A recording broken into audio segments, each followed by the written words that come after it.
A Nightmare on Elm Street is one of the most misunderstood films, not just within the horror genre, but in all of film. It is hailed as a revolutionary slasher film, the first chapter of a hugely successful horror franchise. And in truth, it is neither of those things, or at least it wasn't meant to be. It was never written as a first chapter to a franchise, and, ironically enough, it was never even meant to be a slasher film. By 1984, when A Nightmare on Elm Street was released, when people thought slasher, they mainly thought of Friday the 13th, which had 4 movies by then, or Halloween. The formula was simple enough. A mass killer stalks teenagers and kills them in gruesome scenes, only to finally find his own violent death at the hand of a survivor. Slashers were cheap thrillers made to be purposefully over the top and give the audience the roller coaster experience. A Nightmare on Elm Street, on the other hand, is quite different, and you can notice the differences even on a superficial comparison. First of all, the killer here has a personality. Michael Myers and Jason Voorhees are both portrayed by stuntmen because there's not much character to them. They are both a faceless, one-minded threat. They seem to barely be conscious. Freddy, on the other hand, is too complex to be played by a stuntman. His malice, his insanity, his evilness has to come through the makeup for the character to work. Unlike the other two, Freddy is aware, is calculated. That's why he is the scarier character. So to portray him, they brought in Robert Englund, a classically trained theater actor who did Shakespeare and Shaw on stage. The film itself is also smarter than slasher films. It's more dramatic and character-driven. In particular, Nancy's relationship with her mother is an interesting exploration of the dynamics between a teenage girl who has to grow up too fast and a problem parent. The movie starts with the relationship between the two being a more common parent-child relationship where Nancy's mom has the power and authority. In the middle of the movie, there is this terrific scene where Nancy confronts her mom about Krueger and about her drinking and how she uses her drinking to avoid dealing with reality, while Nancy herself is desperate to deal with reality and survive. By the end of the movie, we go full circle and we see Nancy putting her mom to bed as if the roles have been completely reversed. It's the kind of sensitivity to characters that you don't really expect to find or indeed need in the traditional slasher movie. Then there's the fact that the body count is significantly lower than in any slasher film of the time. Slashers are roller coaster rides, and the gruesome murders are the up and downs of the ride. In Halloween 2 you have 10 murders. In Friday the 13th there are 10 or more murders per movie. In Elm Street, however, only 3 murders take place, and they are all fantastic to the point of being outright ridiculous, even if horrifying in their own way. A girl is dragged all over the ceiling while being slashed, a young man is hanged by his own blanket in a locked cell, and of course Johnny Depp's character, who gets swallowed by his bed and then spewed back out as blood and gore. The pace of the movie is different from slashers. The movie does not rely on the death scenes to drive the story. It is not supposed to be a roller coaster. It is something else. Then there's the ending. The ending that, for decades, will confuse people. Nancy brings Freddy into the real world, believing that way she won't have to fight alone, and her father, the cop, would be able to see and catch him. But things go wrong when Freddy, having been set on fire again, goes after Nancy's mother. And this is where things get really weird. We see her mother's burnt skeleton disappear into a portal in the bed, and then Freddy appears behind her, growing right out of the bed.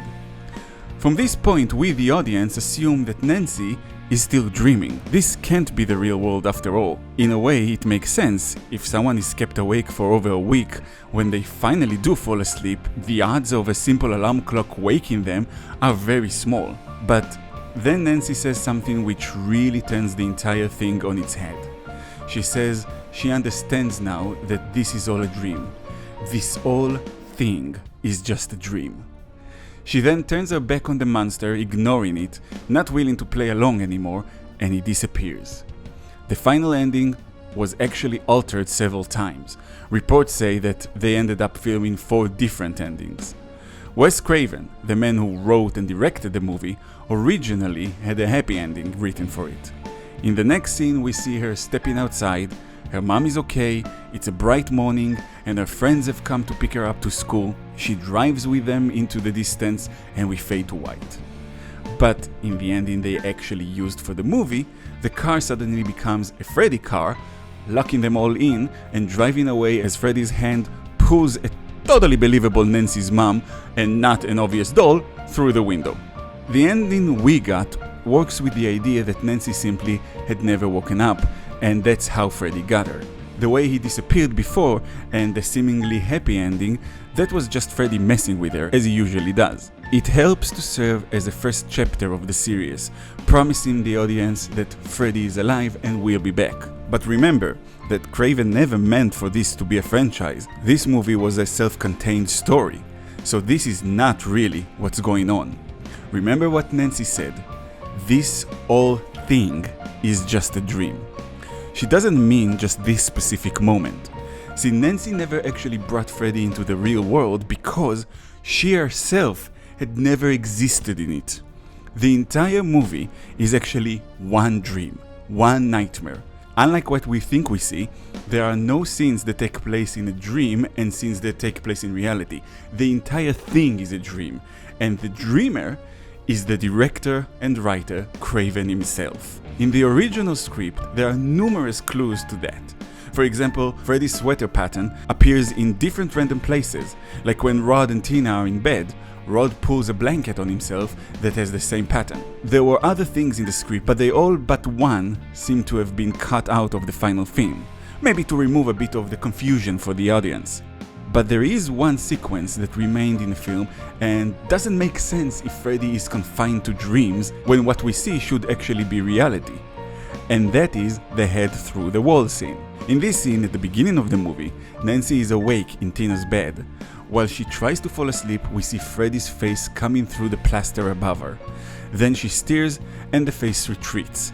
It doesn't disappear, mind you, as if she woke up and we are now back in reality. No, it retreats, which is something that also happens when Freddy's hand appears in the bathtub later on in the movie. But to stay with this particular scene, how can Freddy influence the wall in the real world?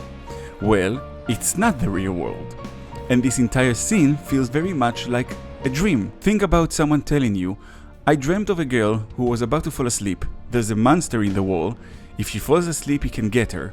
That sounds very much like dream logic, the dream logic we are all familiar with. And that is what that scene is. But the most compelling clue for me from the original script, which didn't make it to the final film and I hate that they left it out, comes from Dr. King at the sleep clinic, who randomly says to Nancy's mom, ever hear of the old Buddhist tale about the king who dreamed he was a beggar who dreamed he was a king? This mind-bending perspective is what is happening in the movie. This is a nightmare by the director. The director dreams he is a teenage girl who is dreaming of this monster who hunts her in her dreams. A Nightmare on Elm Street is Wes Craven's own nightmare, and all the characters we see in the film are a figment of his imagination. And that is what Nancy understands at the end of the movie. She is telling us, the audience, what is going on. That the entire movie is not real. She is not real. And if she is not real, then she doesn't need to have a monster killing her friends. She can create her own reality. This is the moment the dream becomes a lucid dream for our dreamer, who then decides to remove the monster and bring back Nancy's friends. And we fade to white, not to black, because that is the moment our storyteller, the director, actually wakes up. Understanding that this movie is actually a little window into Craven's psyche makes for a fascinating analysis of the psychological meaning of Freddy Krueger. But that can be the subject for a future video.